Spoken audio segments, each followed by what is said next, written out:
Seguindo a sequência dos bom dias. Hoje, Janaína, fora Temer. E aí a gente continua, né? Então, sou Janaína Oliveira, para quem não me conhece. Eu coordeno um projeto que chama Fórum Itinerante de Cinema Negro. Enfim, através desse projeto, depois a gente pode conversar mais sobre ele. Eu acho que eu estou aqui hoje, que eu comecei a fazer uma série de curadorias e atividades de formação relacionadas ao cinema. Eu não sou realizadora, eu sou pesquisadora, né? Sou professora de história, para assim que eu ganho a vida, no Instituto Federal do Rio de Janeiro. Isso que me sustenta.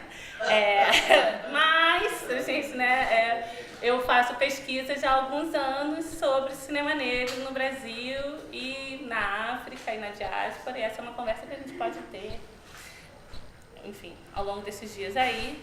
E dentro dessa pesquisa, desses trabalhos feitos com o Oficine, eu comecei a fazer uma série de curadorias de filmes negros para alguns festivais, né, enfim, iniciando, fora do Brasil, aqui mesmo, mostras, eventos em universidades. E aí, nesse contexto, eu criei uma curadoria, né, que chama Por um Cinema Negro no Feminino. Né? Para a gente não ficar só na linha do testemunho, estou aqui dizendo, não. Então, você quer dados? Vamos nos dados, é isso que legitima, não é? O debate. Tem, né, esses dados, acho que vocês conhecem, essa pesquisa, vocês não conhecem essa pesquisa? É de um núcleo, né, de um grupo de estudos multidisciplinar, não é? do IUPERJ, né?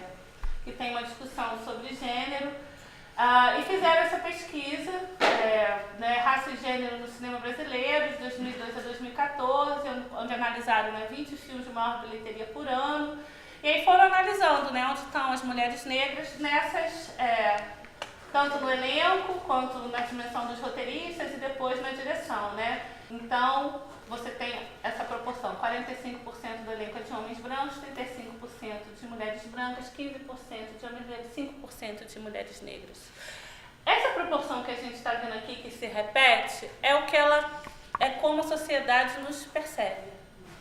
Falo isso sem menor constrangimento, por isso a ênfase em desconstruir o universal, porque o universal nos coloca nesse lugar do invisível de boas, não tem problema, ninguém questiona isso. Né? Claro que a gente está falando de filmes, bilheteria, ok, mas se você botar em outras esferas não vai ser diferente, inclusive na esfera salarial, não é?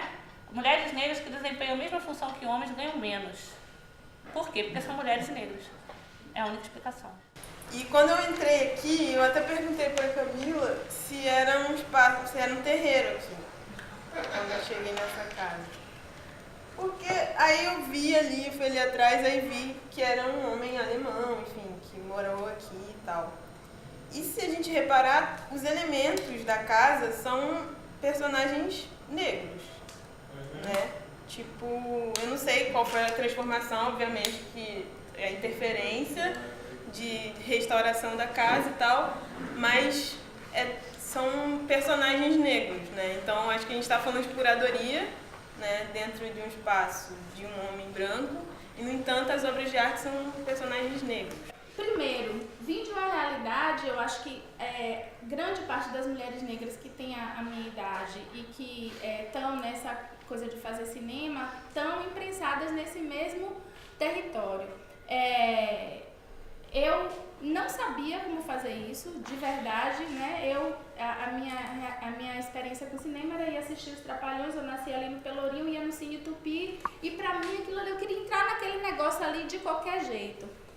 E aí eu falo que o meu cinema começa na cozinha, porque minha avó sempre falava, quem não tem dinheiro conta história. Como é que eu vou contar a minha história, né? Foi aí que eu fui para essa linha. As mulheres negras pensam em diversas áreas, não só sobre cinema negro, mas pensam sobre políticas públicas, pensam sobre tudo. Mas é como se a gente fosse nesse sentido de cota, né? Fala da cota. A gente vai para os espaços falar sobre, óbvio que a gente fala sobre esse lugar, o nosso lugar de fala. Então, assim, quando as pessoas começam a se reparar, começam a se ver, elas começam a se questionar. Eu, por exemplo, comecei isso através da televisão. Falaram da Tezuka Yamazaki com os filmes de Xuxa, teve uma época que eu queria ser Xuxa. Claro. Quem não quer ser Xuxa com aquele... Me dava uma raiva. Eu queria ser Paquita, era mais humilde. Não, eu queria ser Xuxa, sabe por quê? Porque Xuxa... Porque tem uma coisa que Xuxa fazia, as paquitas não. Aquele café da manhã, eu nunca vi as paquitas comendo. Com mamão, presunto, queijo, não sei o que, eu ficava assim, ó. Aquilo me dava raiva, porque eu queria aquele café da manhã. Né? E meu primeiro embate com o racismo foi nessa época, porque eu sabia as danças, sabia os passos, e minha vizinha, branca, loura dos olhos verdes, cacheadinha, naquela imagem angelical que a gente tem, ela disse, você não pode ser, você é preta. E aí quando ela disse isso, a minha primeira reação da raiva, como criança, foi meter a mão na cara dela e mentir. E foi... E quando cheguei em casa foi aquela situação, né? Ah, foi, minha querida, acho que foi o primeiro... E aí eu fiquei meio assim, aí eu, né, minha mãe foi, conversou com a mãe da vizinha e não sei o que, não sei o que. Então assim, eu sabia fazer a dança.